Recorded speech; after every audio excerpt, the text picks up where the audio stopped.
Alright, so I have this stripped or broken screw, and those are usually hard to pull out. I'm gonna go in the reverse and show you. It doesn't want to come out, doesn't want to go in, so I use a little pry bar and I put the drill in reverse and kind of push against the screw and put in reverse and kind of pull up as I go.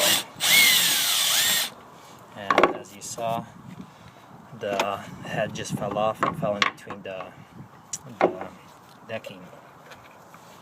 And that's how you pull out stripped or broken screw.